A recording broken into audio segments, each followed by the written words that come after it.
सब आरएसएस के बंदे किसको कह रहे हो आप? ये सरसे सुरसे सब जब बीजेपी में जा रहे हैं इनकी सब वीडियो वायरल हो रही है, आरएस के बंदी तो हैं ये। अच्छा। जब इनके सरदार असली होते, जब कौम के होते तो क्यों जाते बीजेपी में ये?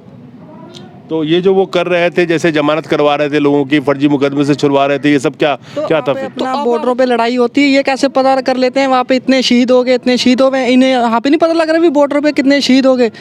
एलवी वाले जोन से दूसरे सब जानकारी रखते हैं, कितना बंदा आ रहा है, कितने जा रहे हैं, सब पता लगता है, जान के ये नखरे करते हैं बीजेपी सरकार वाले। मेरा सवाल एक आपसे है कि आप भी सिख समुदाय से बिलोंग करते हैं, जिस तरह से सिरसा साहब ने बीजेपी को ज्वाइन किया, धक्का लगा, आप लोगों को लगता है कि जो कदम लिया उन्होंने उससे कुछ नुकसान जरूर हुआ, सिख समुदाय को आहत जरूर, भावनाएं जरूर आहत हुई हैं? नहीं, किसी के एक इंसान के जाने से भावनाएं जरूर आहत होती हैं, मगर नुकसान होना इतने बड़े मोर्चे का वो तो बहुत ही मुश्किल बात है। बहुत से इंसान बीच में छोड़ के भी गए हैं मोर्चा, तो ज़्यादा मोर्चे को प्रभाव नहीं पड़ना, लेकिन एक सेंटीमेंट जुड़े होते हैं। अगर किसी इंसान ने बहुत आपकी मदद की होती है मोर्चे में, थोड़ा दुख लगता है, अभी एकदम से पलटी मार जाना थोड़ा अलग बात है। लगता नहीं है कि जिस तरह से यकीन आने वाली बात है कि जो शख्स इस तरह से जुड़ा हुआ था, सब कुछ दिख रहा था, वो एकदम से जाके बीजेपी ज्वाइन कर लेगा, एकदम से जा करके? जैसा कि भाई साहब ने कहा, उनकी कोई ज़रूर उनको मजबूर किया गया होगा, लेकिन उनकी भी इच्छा नहीं होगी मैं एकदम से जाऊं, वो मोर्चा अभी ख़त्म नहीं हुआ है, तो कोई ना कोई उनकी मजबूरी ज़रूर रही होगी, बीजेपी ने उनको कुछ किया होगा। आपको क्या लगता है, जिस तरह से सरकार, तो जैसे हमारे किसान आंदोलन में मुआवजे की मांग कर रहे हैं, सरकार के पास तो आंकड़ा ही नहीं है, किसान कहते हैं कितने लोग मरे हैं, किसान कितने मरे हैं हमें पता ही नहीं है, तो साफ मुकर रहे हैं मुआवजा देने से, तो मुआवजा देने इरादा ही नहीं है इनका। इन्हें पूछे जब वहाँ पे अपना बॉर्डरों पे लड़ाई होती है, ये कैसे पता कर लेते हैं वहाँ पे इतने शहीद हो गए, इतने शहीद हो गए, इन्हें यहाँ पे नहीं पता लग रहा भी बॉर्डर पे कितने शहीद हो गए।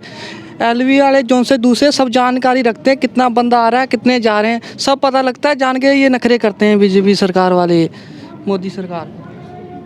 लेकिन जिस तरह से दांव खेला जा रहा है अलग अलग गोदी अखबार के थ्रू, इलेक्ट्रॉनिक मीडिया के थ्रू, कि किसान मान गए हैं, सिर्फ राकेश टिकैत का ग्रुप टिका हुआ है, मैं आपसे सिर्फ ये सवाल कर रहा हूँ कि क्या आपको लगता है कि जैसे आप यहाँ पे शुरू से हैं, क्या बिना एमएसपी लिए जाएंगे किसान यहाँ से? हम नहीं जा सकते। जो योगी मोदी मीडिया है वो तो शुरू से लेके आखिरी तक झूठ ही बोलता रहा है। हम एमएसपी लेने आए थे, 3 कानून भी थे, 3 कानून तो अपना इन्होंने बनाए थे 2018 में, जैसे कोरोना आया, जैसे ये 3 कानून आ गए, तो ये तो बाप जैसे कोरोना चल गया ये भी चले गए।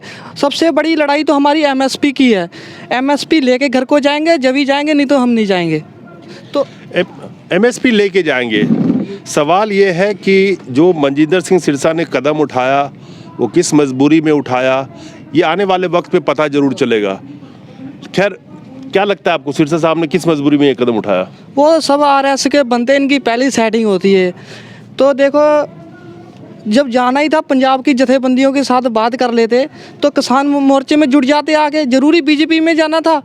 सब सिखों के साथ बातें करते, ये बहुत हाई लेवल की बातें हैं, ये सब आरएस के बंदे हैं, इनकी सब सेटिंग होती है। वहाँ पे गिरफ्तार हो गए, पहले फ़ोन करके कह देते हैं हम गिरफ्तार हो गए, हमें छड़ा लो, ये कर लो, तो ऐसे थोड़ी हो जाता है अभी। सब इसके बंदे किसको कह रहे हो आप? ये सरसे सुरसे सब जब बीजेपी में जा रहे हैं, इनकी सब वीडियो वायरल हो रही है, आरएस के बंदी तो हैं ये। अच्छा। जब इनके सरदार असली होते, जब कौम के होते तो क्यों जाते बीजेपी में ये? तो ये जो वो कर रहे थे, जैसे जमानत करवा रहे थे लोगों की, फर्जी मुकदमे से छुड़वा रहे थे, ये सब क्या था फिर? तो अब धरना नहीं चल रहा, इस टाइम कहाँ पे है वो? क्यों बीजेपी में गया वो? उन पे प्रेशर डाला गया, जैसे क्यों डाला गया? हमारे गुरुओं ने इतनी शहीदी दे दी, क्या ये कुछ नहीं का 719 शहीदी दे दी अब तक किसानों ने, तो उन्हें उसका ध्यान नहीं आता ऐसे सरसा को? क्यों बीजेपी में जा रहा है ये? हाँ पे आता, बॉर्डर पे बैठता आगे, तो कितने जानों पे यहाँ पे केस दर्ज नहीं हुआ, किस पे दर्ज नहीं हुए केस? इस पे ज़्यादा दर्ज हो गए, इस पे ये घर बैठे वहाँ पे दर्ज हो गए इसके। सब इनकी सेटिंग होती है, सब आरएस के बंदे हैं, और धरने की टूट जाता है थोड़ा। बहुत ज़्यादा लोग आहत हैं, देखिए नौजवान भी आहत हैं। सवाल ये है कि मैं फिर वही कहूँगा कि मजबूरी क्या थी कि ये कदम उठाना, आखिर ऐसी मजबूरी आ गई, जैसे स्टेटमेंट आ रहे हैं कि बहुत ज़्यादा प्रेशर था। लेकिन एक चीज़ तो सिख कौम का इतिहास रहा है, वीरता का इतिहास हो, उनके त्याग का इतिहास हो, ज़्यादा से ज़्यादा क्या होता, जेल चले जाते। ये सारे लोगों का कहना है कि ज़्यादा से ज़्यादा क्या होता, ये सब इनके साथ खड़े थे।